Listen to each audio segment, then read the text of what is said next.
Student, आज हम कविता 3 सवैया पढ़ेंगे जिसके कवि रसखान हैं।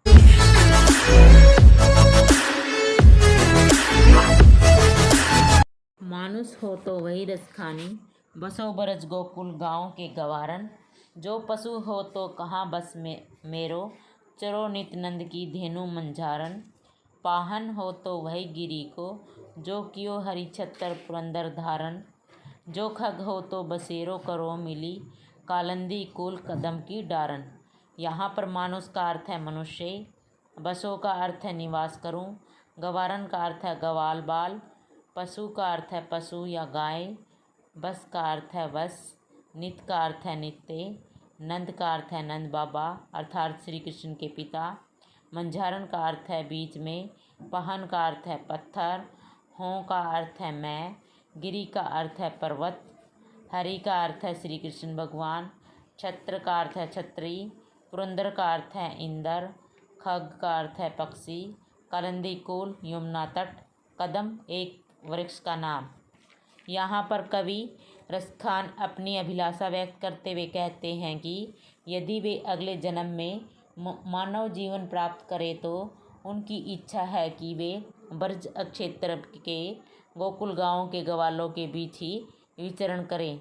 यदि वे पशु के रूप में जन्म लें और उनका वश चले तो वे हमेशा नंद बाबा की गौओं के बीच में गाय बनकर चरते रहें। इसी प्रकार यदि उनका अगला जन्म पत्थर के रूप में हो तो वे उसी गोवर्धन पर्वत पर स्थान पाना चाहते हैं जिसे भगवान श्री कृष्ण ने इंद्र का अभिमान भंग करने के लिए छत्र के रूप में अपनी उंगली पर धारण किया था। यदि वे कहीं अगले जन्म में पक्षी के रूप में जन्म ले तो वे चाहते हैं कि उनका बसेरा यमुना तट पर उगे कदम के वृक्षों की डालियों पर हो। अर्थात कवि कहना चाहता है कि वो किसी भी परिस्थिति में ब्रज धाम से अलग नहीं होना चाहते, भले ही उन्हें किसी भी योनि में जन्म मिले। या लकुटी अरु कामरिया, पर राज तिहूँ पुर को तजी डारो, आठों सिद्धि नवनिधि के सुख, नंद की गाय चराई बिसारो। रसखान कबो इन आखिन सो, ब्रज के बन बाग तड़ाग निहारो, कोटिक एक कल धोत के धाम, करील के कुंजन ऊपर वारो। यहाँ पर लकुटी का अर्थ है लाठी, कामरिया कंबली, राज राज्य, तिहूपुर तीनों लोग, तजी त्यागना,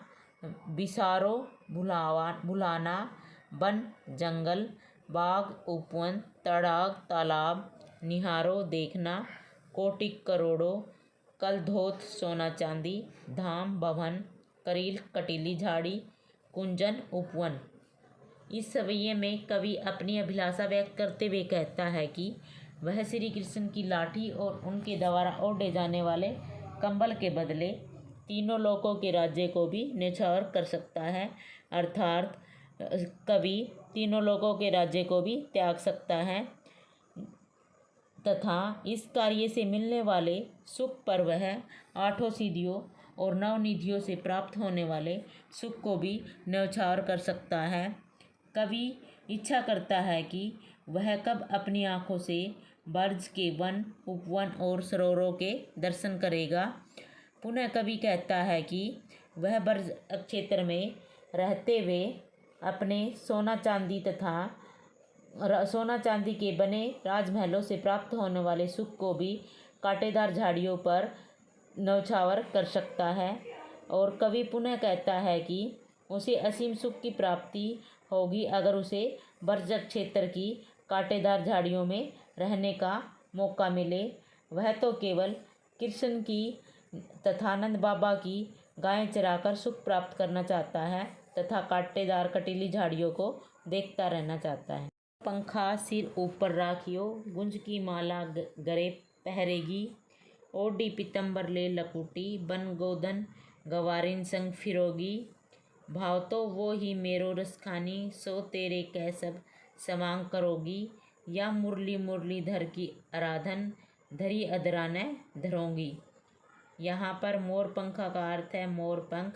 गुंज का अर्थ है एक प्रकार का फूल, माल का अर्थ है माला, पहरोंगी का अर्थ है धारण करना, पीतंबर का अर्थ है पीले वस्त्र, गोधन का अर्थ है गायों रूपी धन, गवारिन का अर्थ है गवाल बाल, संग का अर्थ है साथ, फिरोंगी का अर्थ है घूमोगी या घूमेगी, भावतों का अर्थ है मनवांछित, समांग का अर्थ है रूप धारण करना, वही का अर्थ है वही, अधारण का अर्थ है ओठों पर। यहाँ पर रसखान कवि कहते हैं कि एक गोपी दूसरी गोपी से कह रही है कि वह मोर पंखों को उसी प्रकार अपने सिर पर धारण करेगी जिस प्रकार श्री कृष्ण धारण करते हैं। वह अपने गले में गुंजा के फूलों से बनी माला भी उसी प्रकार पहनेगी जिस प्रकार श्री कृष्ण पहनते हैं। वह श्री कृष्ण की भांति पीले वस्त्र धारण करके हाथ में लाठी लेकर गवाल बालों के साथ जंगल में गाय चराने भी जाएगी। यह नहीं, वह और भी सारे कृष्ण के रूप धारण करेगी जो उसकी प्रिय सखी उससे धारण करने को कहेगी, लेकिन किसी के कहने पर भी वह उस मुरली को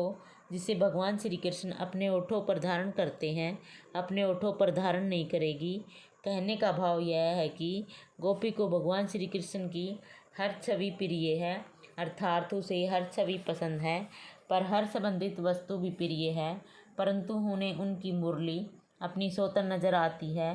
क्योंकि जब भी वे मुरली के साथ होते हैं अर्थात मुरली बजा रहे होते हैं तो किसी अन्य की तरफ बिल्कुल भी ध्यान नहीं देते। काननी दे अंगुरी रहीबो, जभी मुरली धुनी मंद बजई, मोहनी तानन सोरस खानी, अटा चढ़ी गोदन गहे तो गए, टेरी कहो सिगरे बर्ज गोलिन, काली कहूँ कितने सुमझई, मांजरी वो मुख की मुस्कानी, संहारी न जाए। यहाँ पर काननी का अर्थ है कानों में, अंगुरी का अर्थ है उंगली, रहीबो का अर्थ है रहूँगी, मुरली का अर्थ है बांसुरी, मोहिनी का अर्थ है मधुर या आकर्षक, अटा का अर्थ है अटालिका, गोदन का अर्थ है ब्रज प्रदेश में गाया जाने वाला एक लोकगीत, गेहें का अर्थ है गाय, टेरी कहों का अर्थ है पुकार कर कहना, सिगरे का अर्थ है सारे या सभी, कहली का अर्थ है कल, वा का अर्थ है उस, मुस्कानी का अर्थ है मुस्कान। ब्रज की एक गोपी भगवान श्री कृष्ण की बांसुरी की धुन, उनकी मोहिनी तान एवं उसके मुख की मनोहर मुस्कान से उत्पन्न अपनी दुख का वर्णन करते हुए कहती है कि जब श्री कृष्ण बड़ी मंद और मधुर धुन में बांसुरी बजाएंगे तो वह उसके सम्मोहन से अपने को बचाने के लिए अपने कानों में उंगलियां डाल लेगी। इस प्रकार जब श्री कृष्ण अपनी अटारी पर चढ़कर अपनी मोहिनी तान में गोदन के गीत गाएंगे तो वे बेशक गीत गाते रहें, पर वह उन गीतों के प्रभाव से बचने के लिए कोई ध्यान नहीं देगी।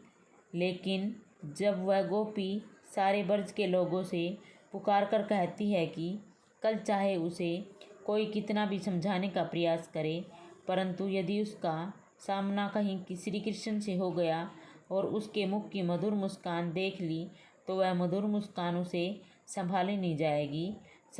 जाएगी। भाव यह है कि